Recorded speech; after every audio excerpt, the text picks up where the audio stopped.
دنیا کے اے مسافر منزل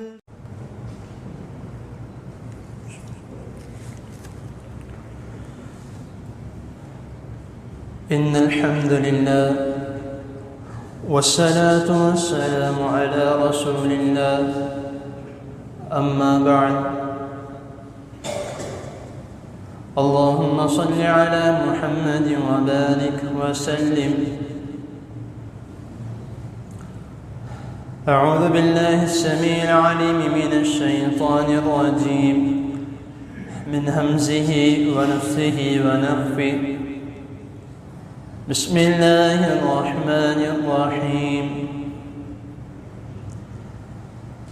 اقترب للناس حسابهم وهم في غفلة معرضون صدق اللہ. حضرات محترم،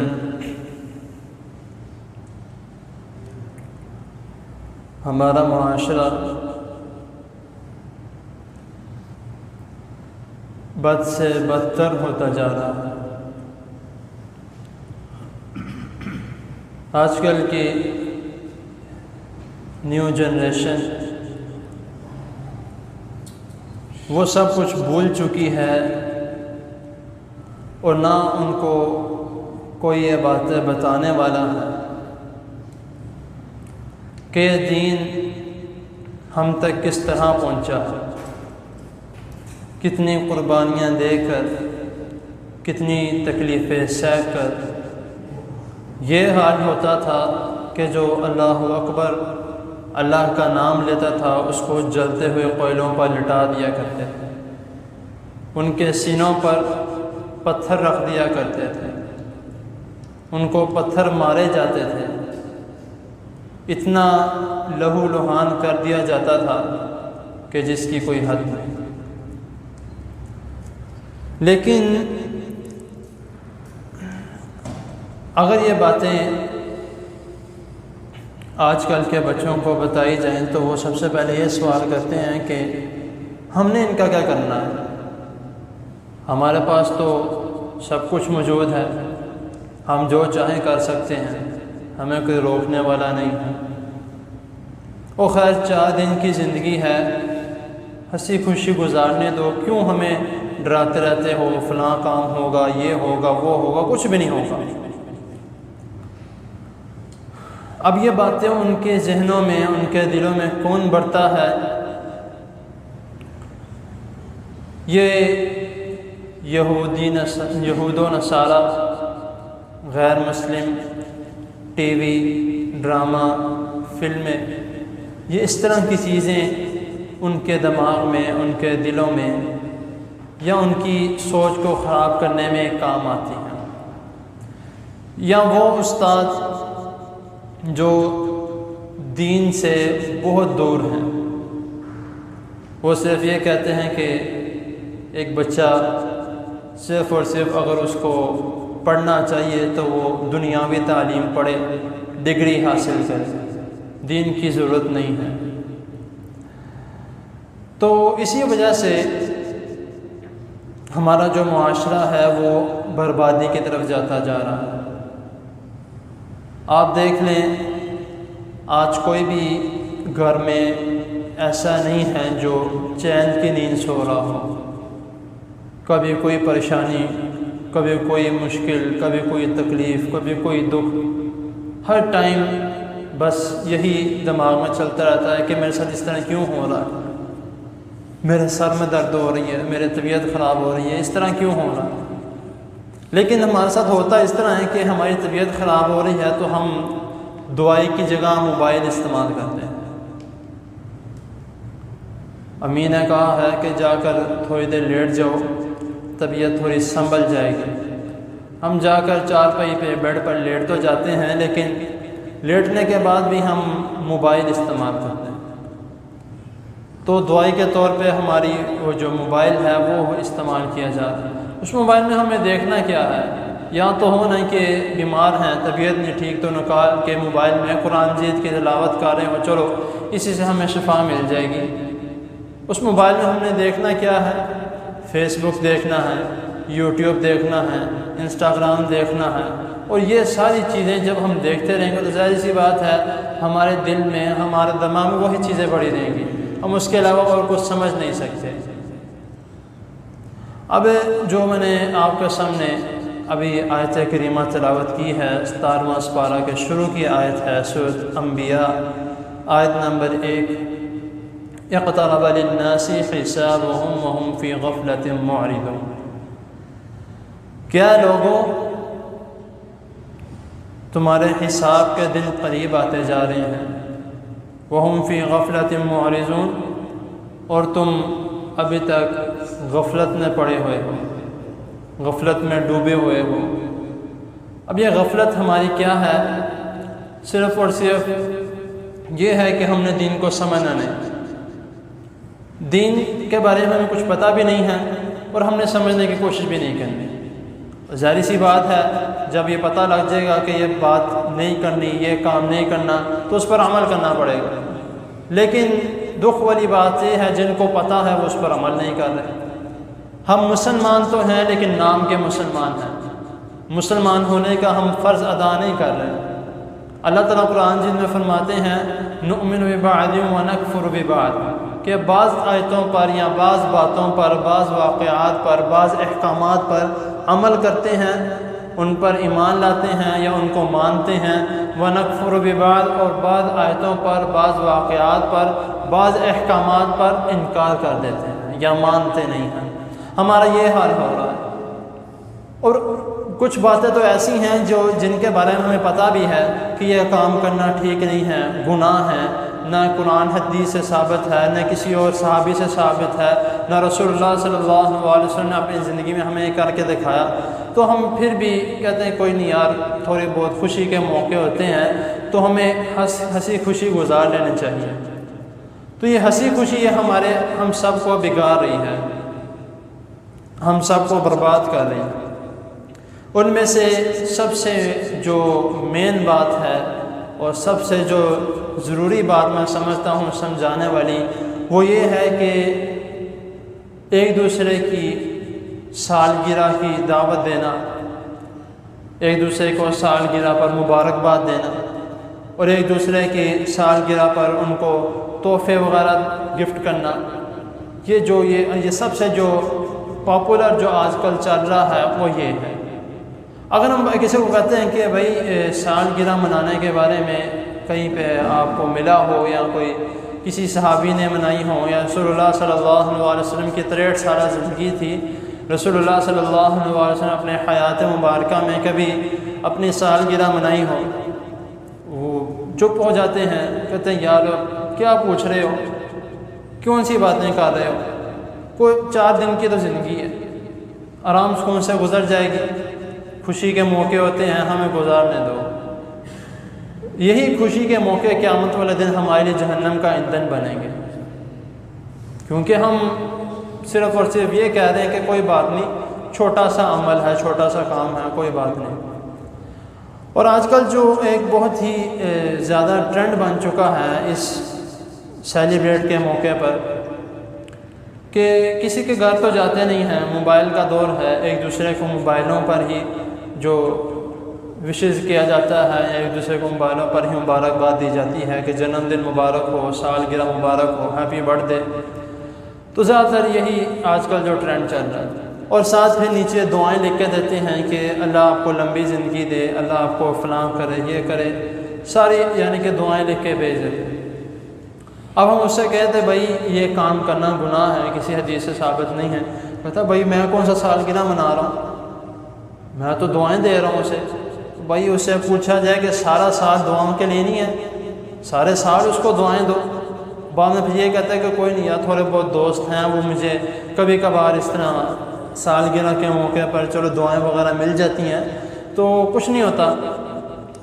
تو میں ایک مرتبہ اسی طرح میں دیکھ رہا تھا، واٹس ایپ کھولا ہوا تھا، تو ایک دوست کا سامنے جو اسٹیٹس ہے وہ آ گیا، کہ اس نے کافی زیادہ اسٹیٹس لگا ہوئے تھے. مجھے نہیں پتہ لگا, میں نے ایک دو کھول کے چیک کیا تو اس میں اپنا یہی سالگرہ وغیرہ کا لگایا ہوا تھا کہ فلاں دوست نے مجھے یہ دعا دی ہے, فلاں دوست نے مجھے یہ وش کیا ہے, یہ سب کچھ. اور وہ جو لڑکا ہے یا جو دوست تھا وہ درس بھی دیتا ہے, کئی مرتبہ ایسا ہے کہ وہ جمعہ بھی پڑھا چکا ہے. لیکن اب اس سے میں نے پوچھا کہ بھائی آپ سمجھدار بندے ہو, آپ کو سب کچھ پتہ ہے, تو وہ کیا کہتا ہے آگے سے کہ حافظ صاحب کیا ہو گیا, دعائیں وغیرہ دے رہے ہیں. تو میں نے کہا بھائی دعائیں دے رہے ہیں, ایک دن ہی دعائیں دینی, باقی دنوں میں کیوں نہیں دعائیں دی؟ آپ کتنے اچھے پیارے دوست ہیں, آپ اچھا اخلاق ہے, ٹھیک ہے, میں مانتا ہوں آپ سب کے پیارے ہو, لیکن دعائیں دینے کے لیے صرف ایک دن ہی کیوں؟ 365 دن میں باقی جو 364 دن ہیں وہ کہاں پہ ہیں دعاؤں کے لیے؟ ایک دن ہی ہمیں دعائیں یاد آتی ہیں کہ ہم نے سب کو دعائیں لکھ کے دینی ہیں, اتنا لمبا چٹھا بنا کے دے دیتے ہیں کہ یہ دعاؤں کے لیے ہے, آپ یہ ہماری طرف سے قبول کر لو. تو یہ سوچنے والی بات ہے. اب یہ سالگرہ یا شادی کا جو سالگرہ آتی ہے, اینیورسری جس کو ہم کہتے ہیں, تو یہ کہاں سے آیا ہے یا یہ کس کا کام ہے؟ یہ ان لوگوں کا کام ہے جن کا ہمارے ساتھ کوئی واسطہ ہی نہیں, جو ہمارے اسلام کو برا بھلا کہتے ہیں, ہمارے اسلام کو مانتے نہیں ہیں, ہمارے اسلام کے منکر ہیں. کوئی ان کو نماز پڑھتے ہوئے دکھ جائے تو وہ کہتے ہیں کہ یہ کیا کر رہے ہیں, کیا یہ نماز پڑھ رہے ہیں, کیا کر رہے ہیں. تو یہ یعنی کہ ان کا ہمارے بارے میں یہ موقف ہے. لیکن ہم کیا کر رہے ہیں, ان کے ہر بات پر, ان کے ہر عمل پر عمل کر رہے ہیں. جو وہ کرتے ہیں ہم ان کو دیکھ کر وہ شروع کر دیتے ہیں. تو اس کے بارے میں بھی ایک سخت وعید سن لیں رسول اللہ صلی اللہ علیہ وسلم کی, کہ نبی کریم صلی اللہ علیہ وسلم فرما رہے ہیں, ابو داؤد کی حدیث ہے, صحیح حدیث ہے, حدیث نمبر 4031 میں, من تشبہ بقوم فہو منہم, کہ جس نے جس قوم کی مشابہت کی وہ قیامت والے دن اسی کے ساتھ اٹھایا جائے گا, وہ اسی کے ساتھ ہوگا. اب ہم کون ہیں؟ مسلمان ہیں, لیکن قیامت والے دن کن کے ساتھ اٹھائے جائیں گے؟ جنہوں نے جہنم میں جانا ہے, جنہوں نے ہمیشہ وہیں پہ رہنا ہے, نکالے نہیں جائیں گے, ان کی سزا نہیں کم کی جائے گی, ہمیشہ اسی میں رہنا, اور ہم بھی انہی کے ساتھ جائیں گے. کس وجہ سے؟ صرف اور صرف یہ جس کو ہم کہتے ہیں کہ معمولی سا عمل ہے, کوئی بات نہیں. اور ایک اور بات جو اکثر جب بھی میں دیکھتا ہوں اس طرح, یا جو بھی اس طرح کوئی لگاتا ہے یا کوئی, تو میں اس کو منع کرتا ہوں, اور وہ آگے سے کہتا ہے کہ بس کیا کریں, بچے ہیں, بچوں کے ہاتھوں مجبور ہیں, کرنی پڑتی ہے, بچوں کے شوق ہیں, چھوٹے چھوٹے ان کے شوق ہوتے ہیں, اگر ماں باپ وہ بھی نہیں پورا کریں گے تو ہم پھر کیا کریں گے؟ ماں باپ کے ذمہ کیا حقوق ہیں بچوں کے؟ بھئی ایک یہی حق رہ گیا, باقی حق ختم ہو گئے. ہم والدین جو ہیں مجبور ہیں, یا ہم اپنی اکثر جو خاوند ہیں اچھے خاصے سب کچھ سمجھتے ہیں, درس سنتے ہیں, خطبات سنتے ہیں, علماء کے بیچ میں بیٹھتے ہیں, لیکن جب ان سے پوچھا جائے کہ بھائی آپ اپنے گھر والوں کو کیوں نہیں منع کرتے, آپ کا بچہ ہے, آپ پر پورا رائٹ ہے, آپ اس کو منع کر سکتے ہو, لیکن وہ کیا کہتا ہے کہ کچھ نہیں کہہ سکتا, ان کی والدہ نہیں مانتی. اب جو رسول اللہ صلی اللہ علیہ وسلم کے جو اس کے بارے میں بھی وعید ہے نا, کہ ایک شخص یہ کہتا ہے کہ میں نہیں کرتا, وہ لوگ کرتے ہیں, میں نہیں کرتا, وہ لوگ کرتے ہیں, میں بس کبھی کبھار پاس بیٹھ جاتا ہوں, یا ان کی میں بات نہیں مانتا, بس وہ لوگ کرتے ہیں جو کرتے ہیں, میں اس میں انوالو نہیں ہوں. لیکن نبی کریم صلی اللہ علیہ وسلم کیا فرما رہے ہیں کہ وہ شخص منع نہیں کر رہا. اس شخص کے نبی کریم صلی اللہ علیہ وسلم نے ایک ایسی مثال دی ہے, ابو داؤد کی حدیث ہے, حدیث نمبر 5117 میں, کہ رسول اللہ صلی اللہ علیہ وسلم فرما رہے ہیں کہ ایک شخص جو کسی کا غلط کام میں ساتھ دیتا ہے تو اس کی مثال اس طرح ہے کہ ایک اونٹ کنویں میں گر رہا ہے, وہ اس کی دم پکڑ کے اس کے ساتھ گر گیا ہے, اس کی مثال اس طرح ہے. اب یہ سمجھداری کی بات ہے, خود سمجھ لی جائے کہ ایک شخص منع بھی نہیں کرتا اور ساتھ بھی بیٹھا ہے, وہ کہتا ہے میں نہیں کچھ کر رہا, اس کی مثال اس طرح کی ہے. تو ہمیں خود سوچنا چاہیے کہ جو رسول اللہ صلی اللہ علیہ وسلم, اب کل میں نے ایک بات بیان کی تھی کہ نئے سال کی مبارک دینا جائز نہیں ہے, نہ رسول اللہ صلی اللہ علیہ وسلم نے دی, نہ صحابہ کرام رضی اللہ تعالیٰ عنہ. تو ایک بھائی کا یہ درس سن کر مجھے رپلائی آیا تھا کہ حافظ صاحب آپ نے کل کہا تھا کہ نئے سال کی مبارکباد دینا جائز نہیں ہے، لیکن ایک امام صاحب کے بارے میں آتا ہے، میرے خاص امام احمد بن حنبل، کن کا نام لے رہا تھا وہ، تو ان کے بارے میں آتا ہے کہ وہ فرماتے ہیں کہ میں کسی کو مبارک نہیں دیتا، لیکن جب مجھے کوئی مبارک دیتا ہے تو میں اس کو آگے سے یہ نہیں کہتا کہ تم نے بدعت کیا یا کچھ اس طرح کا کام کیا، گناہ کا کام کیا، میں اس کو الٹا دعا دے دیتا ہوں۔ اب یہ جہاں پر ایک جو سمجھنے والی بات یہ ہے کہ جس جگہ پر اللہ اور اس کے رسول صلی اللہ علیہ وسلم کی بات آ جائے وہاں پہ کسی کی بھی بات نہیں چلتی، کتنا بڑا امام ہو، کتنا بڑا ولی اللہ ہو، جو کام نبی کریم صلی اللہ علیہ وسلم نے نہیں کیا اس کو ہم اپنا نام لے کر لیں یا کسی اور کا نام لے کر یا کسی بڑے ولی اللہ کا یا امام کا نام لے کر لیں، وہ ان کے کہنے سے ہم پر فرض نہیں ہو جائے گا، یا اگر وہ ہم کرتے ہیں وہ کام کرتے تو ہم بدعت کر رہے ہیں، کیونکہ ہم نبی کریم صلی اللہ علیہ وسلم کو چھوڑ کر اس کی بات مان رہے ہیں کہ چلو انہوں نے کیا تو ہم بھی کر لیتے ہیں، کوئی گناہ کا کام نہیں ہے۔ تو ہمیں سوچنا چاہیے اگر کسی کو دعا دینی ہے تو اس کو سارا سال دعا دو، ایک دن اس کے لیے مخصوص نہ کرو۔ کچھ لوگ ایسے ہوتے ہیں جو مکمل ایک کیلنڈر ہوتے ہیں، ہر بچے کی، ہر آدمی کی، ہر ایک کی اس نے سالگرہ یاد رکھی ہوتی ہے، جس طرح اس کی تاریخ آتی ہے رات کو 12 بجے میسیج آ جاتا ہے کہ آپ کو آپ کا جنم دن مبارک ہو۔ یہ کس طرح کا ہمارا معاشرہ ہے؟ پھر ہم یہ کہتے ہیں کہ ہمیں تکلیفیں بھی آ رہی ہیں، ہمارے اوپر مشکلات بھی آ رہی ہیں، ہمارے اوپر کوئی پتہ نہیں کس طرح کے عذاب آ رہے ہیں، ہمیں سمجھ نہیں لگ رہا۔ تو یہ اگر ہم اس طرح کے کام کریں گے تو ہمیں واقعی سمجھ نہیں لگے گی، کیونکہ یہ نافرمانی والے کام ہیں، اور جب انسان نافرمانی کی طرف جاتا ہے اور اس میں نافرمانی میں ڈوب جاتا ہے تو پھر اس کو سمجھ نہیں لگتی کہ میرے اوپر کہاں سے حملہ ہو رہا ہے، کیونکہ شیطان اس کا کھلا دشمن ہے، اور شیطان نے اس کو اپنے اوپر، شیطان نے اس کو اوپر حاوی کیا ہوا ہے، شیطان نے اس کو چھوڑنا نہیں ہے۔ تو یہ اب سوچنے والی بات ہمارے لیے ہے کہ ہم کس راستے پہ چلنا چاہتے ہیں۔ اگر ہم اس راستے پہ چلنا چاہتے ہیں جو اللہ تعالیٰ فرما رہے ہیں قُلْ إِن كُنتُمْ تُحِبُّونَ اللَّهَ فَاتَّبِعُونِي يُحْبِبْكُمُ اللَّهُ وَيَغْفِرْ لَكُمْ ذُنُوبَكُمْ، کہ اے پیغمبر کہہ دیجئے ان کنتم تحبون اللہ، اگر ہو تم اللہ تعالیٰ سے محبت کرتے، فاتبعونی یحببکم اللہ ویغفر لکم ذنوبکم، تو پھر مجھ سے میری اطاعت کرو، یحببکم اللہ، اللہ تعالیٰ تم سے محبت کرے گا، ویغفر لکم ذنوبکم، اور تمہارے گناہوں کو بخش دے گا۔ تو جب اللہ تعالیٰ خود فرما رہے ہیں کہ جب تم میرے نبی کی اطاعت کرو گے تو میں تم سے محبت کروں گا، اور جسے اللہ تعالیٰ محبت کرے اسے کوئی رسوا نہیں کر سکتا، اس سے کوئی کچھ کہہ نہیں سکتا، اس کے قریب شیطان بھی نہیں آ سکتا۔ تو یہ بہترین طریقہ کار ہے، ہمارے پاس یہ نسخہ موجود ہے قرآن جیت کا، بہترین نسخہ ہے 30 پاروں کا نسخہ، تو اس پر عمل کریں تو انشاءاللہ تعالی ہماری زندگی خود بخود سمجھ جائے گی۔ ہماری 4 دن کی، جو ہم کہتے ہیں 4 دن کی زندگی ہے، اس کے مطابق عمل کریں انشاءاللہ تعالی خوشحال زندگی گزرے گی۔ احادیث پر عمل کریں گے تو انشاءاللہ تعالی بہترین زندگی گزرے گی۔ تو عمل کر کے دیکھیں، تو یہ ہمارے پر ہے، اگر نہیں تو پھر یہ اللہ تعالیٰ فرما رہے ہیں اقترب للناس حسابهم، کہ حساب آنے سے پہلے اپنا محاسبہ خود کر لیں تو بہتر ہے۔ جب اللہ تعالیٰ نے حساب کیا تو پھر ہم ایک ایک چیز کا ہمیں جواب دینا پڑے گا، کوئی ایک برابر بھی اگر کوئی عمل ہوگا تو وہ بھی اللہ تعالیٰ نے اس کا بھی حساب لینا، تو اس لیے کوشش کریں کہ اپنا محاسبہ خود کریں۔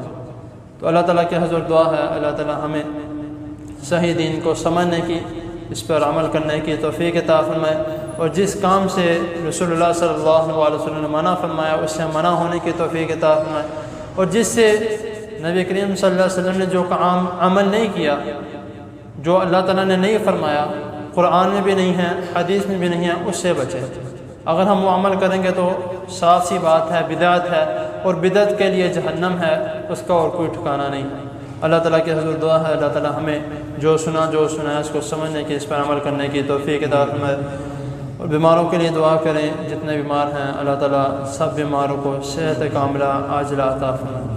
الحمدللہ رب العالمین والعاقبۃ للمتقین، اللهم صل على محمد وعلى آل محمد كما صليت على إبراهيم وعلى آل إبراهيم إنك حميد مجيد، اللهم بارك على محمد وعلى آل محمد كما باركت على إبراهيم وعلى آل إبراهيم إنك حميد مجيد، ربنا آتنا في الدنيا حسنة وفي الآخرة حسنة وقنا عذاب النار، ربنا ظلمنا أنفسنا وإن لم تغفر لنا وترحمنا لنكونن من الخاسرين. اللهم اشف مرضنا ومرضى المسلمين. يا شافي الأمراض اشف مرضنا ومرضى المسلمين. اللهم أعز الإسلام والمسلمين. اللهم انصر الإسلام والمسلمين. أذهب البأس رب الناس واشف أنت الشافي لا شفاء إلا شفاؤك شفاء لا يغادر سقما. اللهم إنا نعوذ بك من جهد البلاء ودرك الشقاء وسوء القضاء وشماتة الأعداء. اللهم إنا نعوذ بك من زوال نعمتك وتحول عافيتك وفجاءة نقمتك وجميع سخطك. يا حي يا قيوم برحمتك نستغيث يا رحمن يا رحيم يا رب العالمين. لا إله إلا أنت سبحانك إني كنت من الظالمين. رب ارحمهما كما ربياني صغيرا. رب ارحمهما كما ربياني صغيرا. رب